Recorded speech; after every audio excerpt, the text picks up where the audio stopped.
నేను కూడా ఇదే హౌస్లో చాలా బాధపడిన సందర్భం రోజు ఉంది. మెంబర్స్ అందరం ఉన్నాం.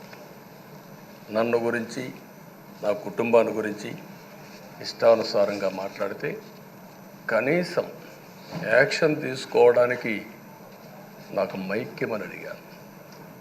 మేము నిరసన తెలియజేసి ఎడతామని మైక్ అడిగితే మైక్ ఇవ్వలేదు. ఇవ్వకుండా మీరు చూస్తే మామూలు సంఘటన కాదు.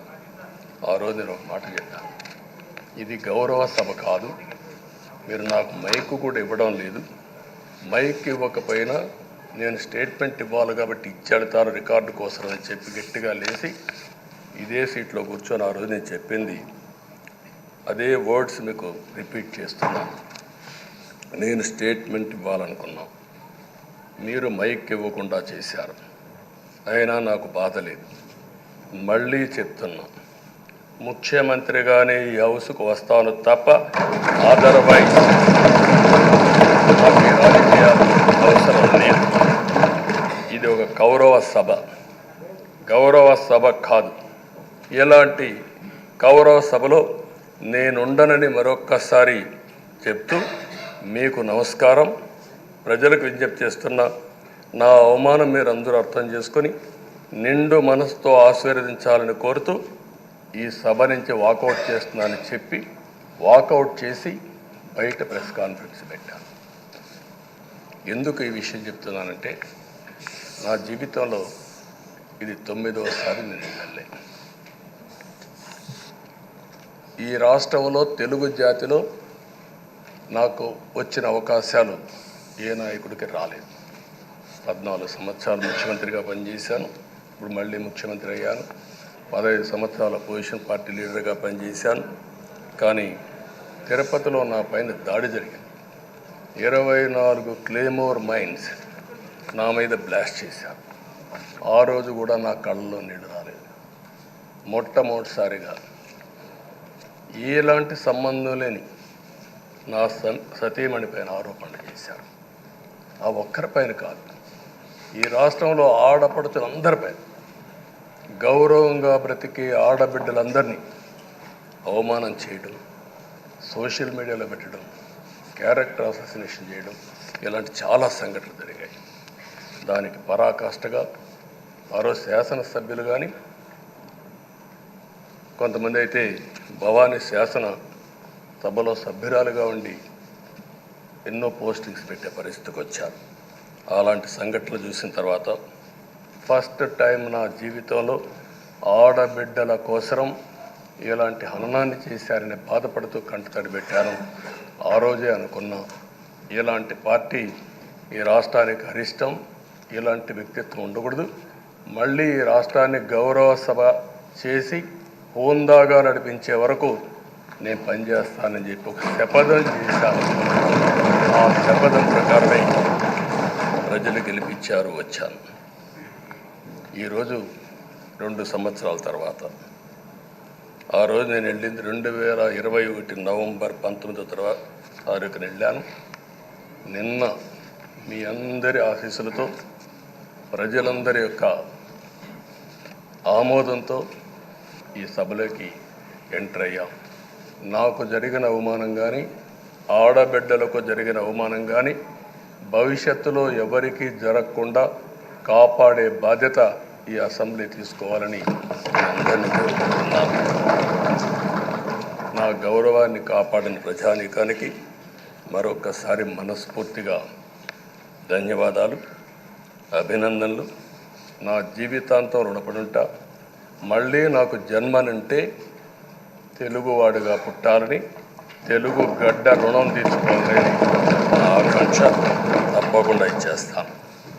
మొన్న మీరు ఒక్కసారి చూస్తే ఎన్నికల్లో ఇక్కడుండే శాసనసభ్యులందరికీ అనుభవం ఉంటుంది. ఎక్కడో అమెరికాలో ఉండే వ్యక్తులు 5 లక్షలు 10 లక్షల రూపాయలు ఖర్చు పెట్టుకుని ఓటొచ్చి ఓటేయడం, నెల 2 నెలలు పనిచేసే పరిస్థితికి వచ్చారు. వేరే రాష్ట్రాల్లో ఉండే ప్రతి ఒక్కరూ ఇది నా బాధ్యత అనే ఉద్దేశంతో అందరూ వచ్చి ఓట్లేసే పరిస్థితికి వచ్చారు. కొన్ని సంఘటనలు చూస్తే ఆశ్చర్యం వేస్తుంది. హైదరాబాద్ నుంచి ఎన్నికల ముందు రోజున 55 ట్రైన్లు వేశారు. 55 ట్రైన్లో ఫుట్పాత్ల పైన నిలబడుకొని వచ్చారు. ఏసీలో ఫుల్గా, మామూలుగా ఏసీ అంటే ఒక ప్రెషర్ ఉంటుంది, ఎక్కువ మంది ఉంటే గాలి ఆడదు. అయినా కూడా లెక్క పెట్టుకోకుండా వచ్చారు. వీళ్ళందరినీ మనం పిలిస్తే రాలా, మనం ఆర్గనైజ్ చేస్తే రాలా. కానీ ప్రజలు గెలవాలి, ఈ రాష్ట్రాన్ని కాపాడుకోవాలని పిలిపించాం. ఎన్డీఏ, పవన్ కళ్యాణ్ గారు, బీజేపీ, తెలుగుదేశం ముగ్గురం కలిసి దాంతో స్పందించి పెద్ద ఎత్తున ప్రతి ఒక్కరూ మా బాధ్యతను వచ్చారు. అదే మాదిరిగా పేదవాడు భోజనం తెచ్చుకొని బస్సుల్లో వచ్చి ఓటేసి మళ్ళీ వెళ్ళారు. అంటే అంత అభిమానం చూపించారు. వాళ్ళ రుణం తీర్చుకోవాల్సిన బాధ్యత ఈ సభ పైన ఉందని చెప్పి మీ అందరికీ తెలియజేస్తున్నా. ఆ బాధ్యతని మన కళ్ళ ముందు ఎప్పుడూ కనపడవలసిన అవసరం ఉంది. ఈరోజు రాష్ట్రం విధ్వంసమైన రాష్ట్రాన్ని మళ్ళీ గాడిన పెట్టాలి. మంత్రులందరం ప్రమాణ స్వీకారం చేశాం, పవన్ కళ్యాణ్ గారు అందరం కూడా చేశాం. కానీ ఈరోజు ఒక్కసారి ఆలోచిస్తే ఎక్కడున్నామో తెలియని పరిస్థితి, ఎంత అప్పు ఉందో తెలియని పరిస్థితి, చాలా సమస్యలు ఉన్నాయి. అయితే ప్రజలు మంచి ఎమ్మెల్యేలు ఎన్నుకున్నారు. నేను కానీ, పవన్ కళ్యాణ్ గారు కానీ, బీజేపీ కానీ, అగ్రనాయకత్వం అందరం కూడా, నరేంద్ర మోడీ గారితో సహా ఇంకొక పక్క అమిత్ షా గారు అందరం కూడా మీటింగ్లు పెట్టినప్పుడు చాలా స్పష్టంగా హామీలు ఇచ్చాం. అవి నమ్మారు, మనలందరినీ ఎంపిక చేసుకున్నారు. మీరందరూ కలిసి ఒక మంచి వ్యక్తిని, రాజకీయాల్లో గౌరవాన్ని కాపాడే వ్యక్తిని, పార్టీని నమ్ముకున్న వ్యక్తిని మీరు ఎన్నుకున్నారు. ఈరోజు మనందరం కూడా గుర్తుపెట్టుకోవాల్సింది, ఇక్కడికి వచ్చినప్పుడు అవతల పార్టీ వాళ్ళు కూడా మనం ఎగతాళి చేయాల్సిన అవసరం లేదు. ప్రజలు పనిష్మెంట్ ఇచ్చారు. ఇదే హౌస్లో నేను చూశాను, 23 సీట్లు మాకు వచ్చాయి. నేను బాధపడ్డాను. కానీ ప్రజాస్వామ్యాన్ని గౌరవించాలనే ఉద్దేశంతో ప్రజాస్వామ్యుతంగా పనిచేశాం. 23వ తారీఖు ఎన్నికల రిజల్ట్స్ వస్తే దాన్ని వక్రీకరించి 23వ తారీఖున దేవుడు రాసిన స్క్రిప్ట్ ఇది, మీకు 23 సీట్లు వచ్చాయని మాట్లాడారు. ఇప్పుడు నేను అడుగుతున్నాను, కూటమికి 164 సీట్లు వచ్చాయి. 1, 6, 4 కూడుకుంటే 11 వస్తుంది. రాష్ట్రంలో